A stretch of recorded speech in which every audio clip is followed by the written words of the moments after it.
how some of these things are so limiting for us as women, and we end up in this cycle of centering men in our lives that becomes detrimental to us.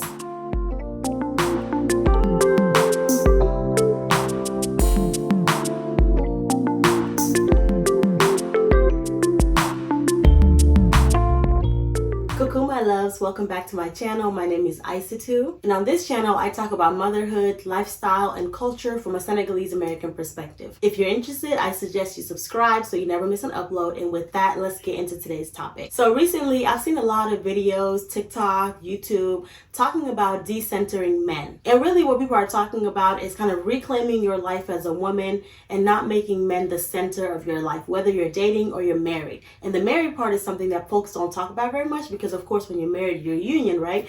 You operate as one. But still talking about the whole notion of decentering men when it comes to marriage is something that's relevant for a lot of people. And that's why I wanted to talk about it in today's episode. I'm going to admit a lot of the points that folks made in their videos resonated with me, not because I hate men, but because the whole notion of reclaiming your life and forgetting that you're an individual and the impact that that can have on your life and your relationship is so pivotal. One particular video that really resonated with me is from a YouTube channel called Rima's Rules. I'm going to pause and say I recommend you check her out because she drops gems. I've learned so much from her in the recent videos that I've been binge watching, and I just love her channel so much.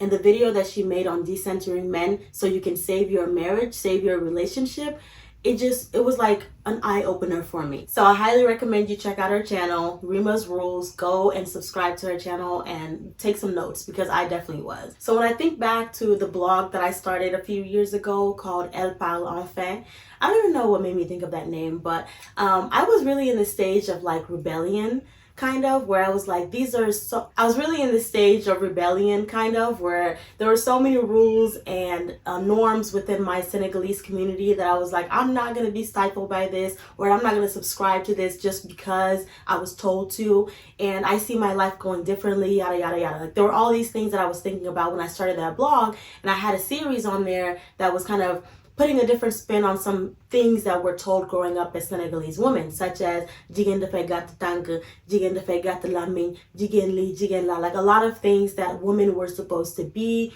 and to incarnate and to embody as they grew up and hopefully become wives and mothers. And I'm gonna call myself out here. That all looked good on paper. It all sounded good in my mind.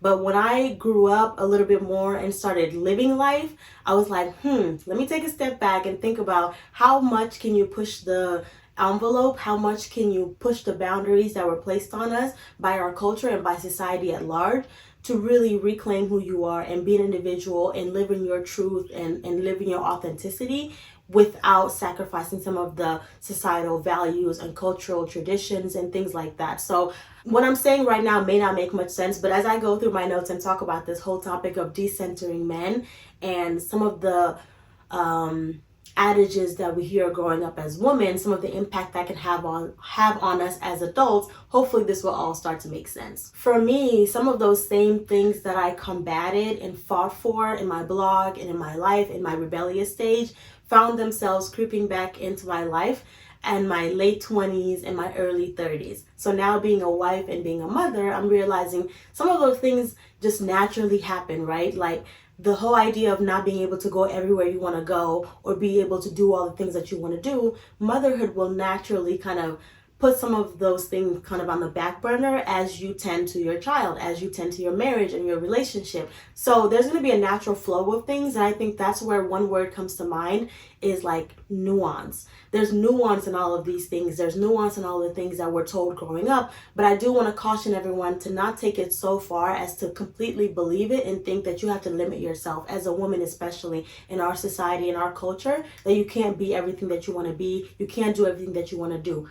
Like I mentioned, with nuance, there's going to be some things that you'll have to kind of fit into a box and figure out how you're going to make work within your life. But I do want to talk today about how some of these things are so limiting for us as women, and we end up in this cycle of centering men in our lives that becomes detrimental to us. The constant reminder that taru jigen moy sey, so basically the benefit and the value of a woman is to be married, did not help growing up hearing all of these things. And it definitely fueled some of the rebellious feelings that I had growing up, because I didn't want to limit myself to just being a wife, to just being a mom. Like, that wasn't the end goal for me. And of course we all want it. Like, okay, I don't want to say all, but like most of us want it and most of us strive for it. But I think in our culture, what we tend to do is the zenith of everything that you can be as a woman is to be a wife.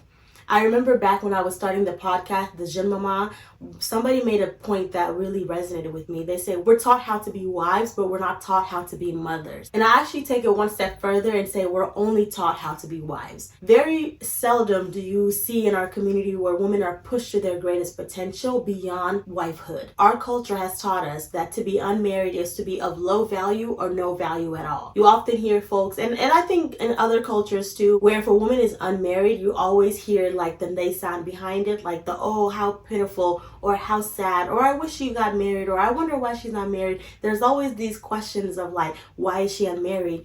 And thus maybe her value is diminished because she's not married. So really what it boils down to is that in that line of thinking, the value of the woman is attached to a man. Now, when I sat down to script this episode, I wanted to make sure I didn't go on a feminist rant and just dog on men, because that is not the point of this video at all. If we just use two brain cells and piece them together, we will know that men and women are needed in our society. They hold different values, they hold different importance, and they play different roles. So of course, I'm not going to sit here and say that we don't need men and we as women, we are independent, we can do it all by ourselves. That is not what I'm saying at all. What I wanted this video to be more than that is a true reflection of how some of these things that we're taught growing up play a role in how we are as adults, professionally, personally, otherwise, like just who we are as human beings and the things that we hear growing up. They say the definition of insanity is doing the same thing over and over again and expecting a different result. So in this sense, I must say that our moms must be completely insane. Those aunties, everybody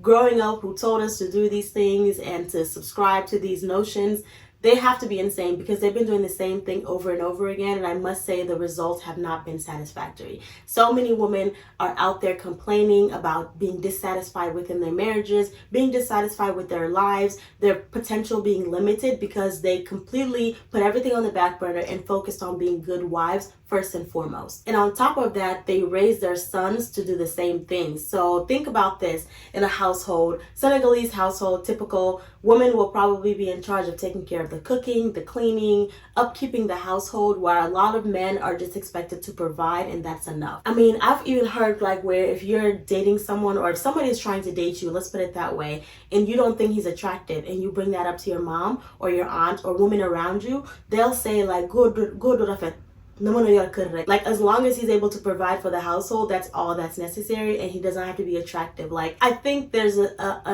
something at play here where there's, you know, women and men being treated as monoliths, where women all have to look the same way, act the same way, do the same things, be the same way, and then men, as long as they're able to provide, that's the only requirement to be a good husband. So the same way that we as women are taught how to be wives, and that's really it, men are also being taught that as long as they can make money and provide for their families, that's all they really have to do. The respect, the communication, the partnership, all of those things that hold a marriage together are not really taught on either side. So a lot of us are finding ourselves navigating those situations a couple of years into marriage, myself included, where it's like, oh my God, I was taught all of these things, but they were like tactical things. They were things like how to keep a household running, how to cook, how to clean, how to do this, how to do that, how to be a good wife in the bedroom and outside of the bedroom, like all of these things. But in reality, there's a lot more that it takes to have a successful marriage, and longevity does not dictate whether you've had a successful marriage or not. Just because you've been married for 30 years doesn't mean that marriage was successful. So I think a lot of people can take a step back and really think through some of the things that they learned,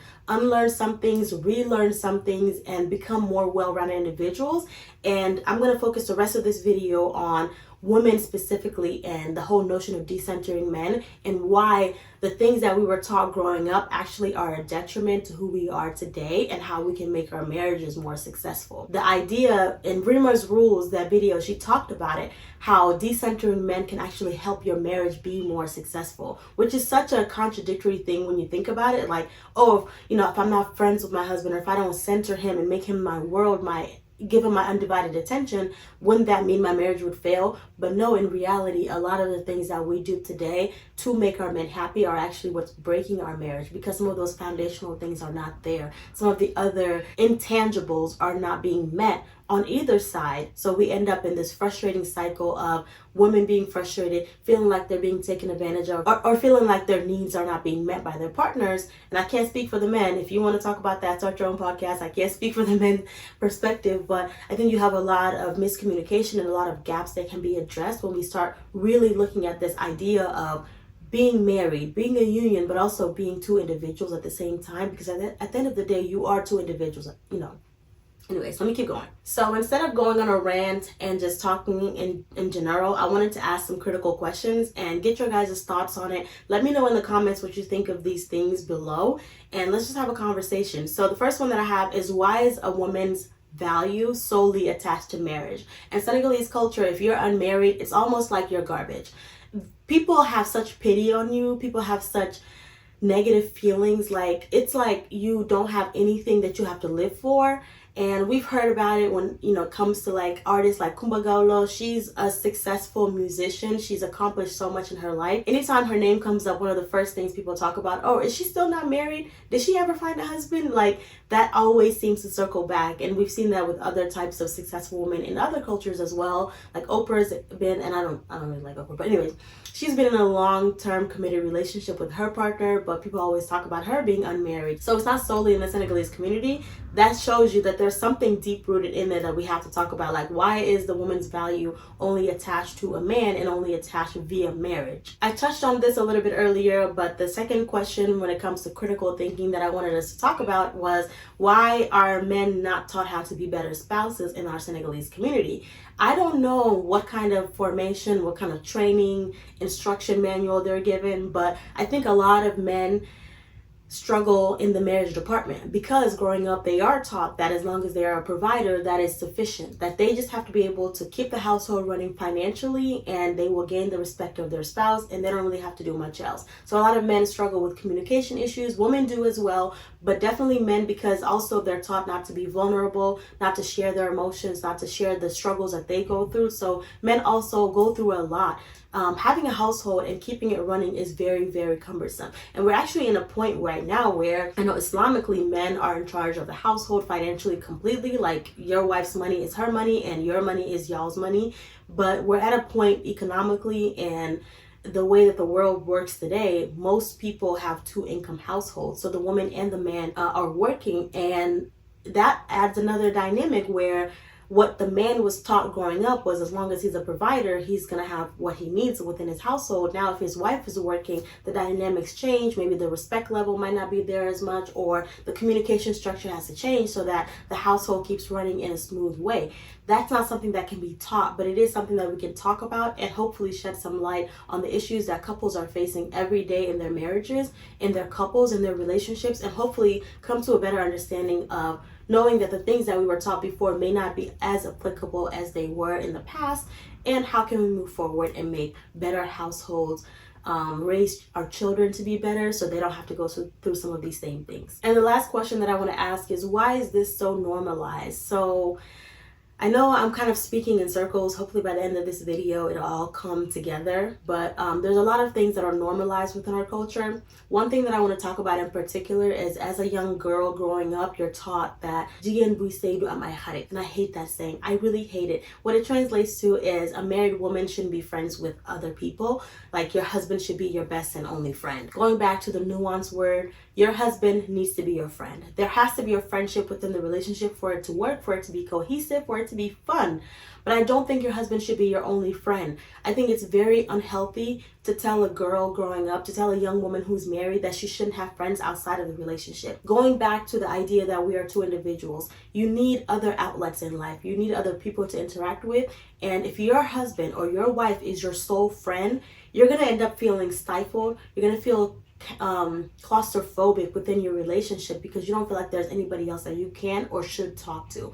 And this notion is pushed down our throats a lot, where it's like, don't have friends, talk to your husband, talk to your husband, talk to your husband, talk to your wife, talk to your wife. I don't even know if men are being told talk to their wives, because men have friends. And the best way I can give an example of this is, A lot of Senegalese men, like when they get married, and one of the first things that they do is they invite all their guy friends over, and the wife cooks for them and shows off her skills, and the guy can feel very proud that he has a wife who knows how to cook and take care of men. So like, you don't see wives bringing their girlfriends over for their husbands to entertain. So that just shows you at a very simple level how this tradition and how this adage is pushed down a lot of people's throats. To be a good wife, to be a desirable woman, you need to know how to entertain your husband and his friends. So the husbands have friends, obviously, and the women are being encouraged not to have friends. They don't have outlets. They aren't going to their friend's house. I mean, some people are, let me put it that way. But the encouragement is not there for you to have other outlets, for you to have other things that you're doing.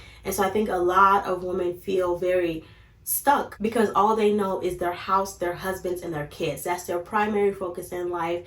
And when you only have one outlet, when you only have one thing that you know and see and do every single day, you're bound to get burned out. You're bound to get frustrated over time. And I think your overall satisfaction in life just diminishes because you're like, I don't really have anything else to live for. So I don't like this saying at all. And I think we should all really rethink and obviously have good friends, have good references, have good people that you surround yourself with. But I don't think your only friend should be your partner. So this brings me to a point in my notes where I literally wrote down everything our moms told us was to set us up for divorce.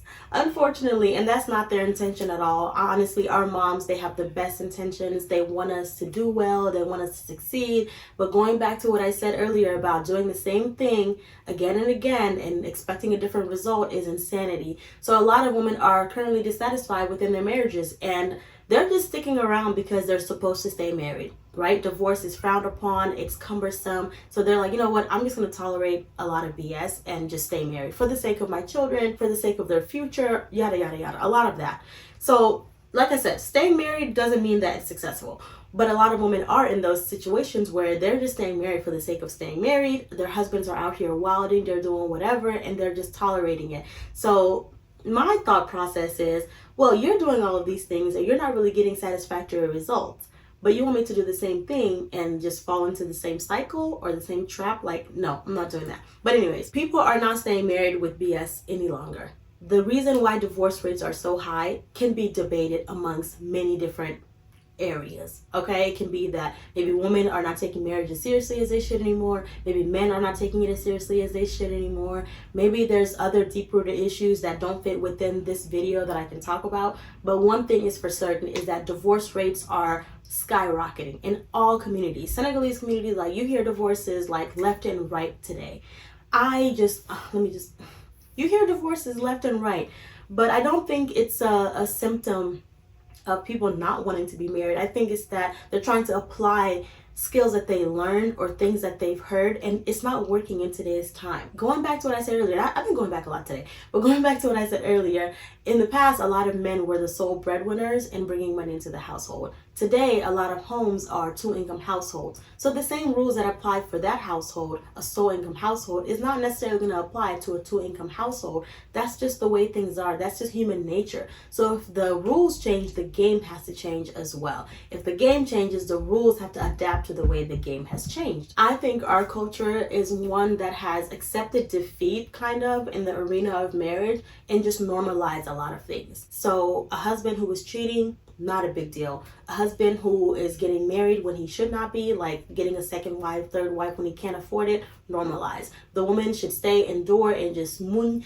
and take it all because you want the marriage to have duration, longevity, all of these things. So I do think we have accepted defeat a little bit in that sense. And the way that I even came to this is the first thing they tell you is okay, of course, marriages are hard, relationships are hard. If you're with somebody for 30 years, you're bound to have ups and downs and troubles and all these things. But the fact that that's a precursor, the fact that that's put at the forefront of a new union, instead of being you can tell the woman, okay, fine. Tell the man also, do this, do that, do that. I think that the two people need to really get more solid advice, more realistic advice to keep their union going versus just this one-sided approach of telling the woman to tolerate any and everything. I mean, think about it. As a woman, when you have a problem with your husband and you go back to your parents' house, the first thing they're going to do is ask you to apologize to your husband to get you guys back together and get you back over to the house as soon as possible. Instead of resolving the issue at the core of what it is and honestly calling some of these men out for their doggish behavior, no. It's like swept under the rug, put to the side, just go moon, just go. And that's not sustainable. Like, of course, there are difficult marriages, there are difficult moments within a marriage, there are ups and downs, so it's not expected to be sunshines and rainbows throughout the whole marriage. But to make suffering the default, to expect disrespect, to expect cheating, to expect stepping out, it just baffles me. It baffles me. It completely baffles me that this is normalized within our community and women are encouraged to continue to center their husbands. If your husband cheats, you're told to double your efforts to make him happier. If your husband gets a ñata, you're told to compete with that ñata. Make sure that she doesn't have more sex toys than you. Make sure she doesn't have more astuce than you. Make sure she doesn't have more churai than you. Make sure you're da-da-da-da-da. So honestly, at the end of the day, it's the same repetitive message of making sure the man is happy and the woman is enduring as much as possible. That's really what this is all about. And honestly, if I was a man, I would be offended at some of the passes that people give men and thinking that them not being able to control themselves or their urges and stepping out and cheating, it being normalized. I would be offended if I was a man, because I think that men have a lot more self-control than they're given credit for. But I think because it's been so normalized that a lot of men are just like, okay, I can just do it. I can do it because nothing's going to happen. Like, even if she goes to her parents' house and complains, they're just going to send her right back. So I think taking it back to the bigger picture of all of this and the whole decentering men and the things that we're taught at a young age and how that impacts us as adults, I think we really have to remember this single fact. We are individuals. We are all different. Not all Senegalese men are a monolith. Not all Senegalese women are a monolith. We all have different desires and different rights in this world. So you have a right to pursue your dreams. You have a right to do the things that you want to do. And I think we really have to just get back to the idea of like, okay, people have choices, people have rights, people have desires, and people have things that they're not going to put up with. And that doesn't make you a bad wife. It doesn't make you a bad person if you choose that this thing that you're dealing with today, you don't want to anymore. Or that people telling you shouldn't have friends. No, you can have friends, especially if they're lifelong friends or people that you've built a bond with. That doesn't mean your marriage is going to fail because you've grown up thinking that married women shouldn't be friends with anybody else besides their husband. So I'm going to end the episode on this point here. Don't suffer and endure in the name of being a dalinkor.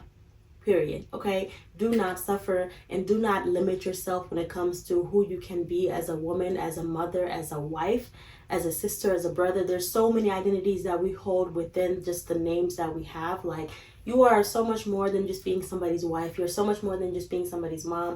Of course, that is a very important job. Being a wife is a very important job. Like, these things come with commitment. So you are making a commitment when you are marrying someone. You're making a commitment when you're choosing to have children.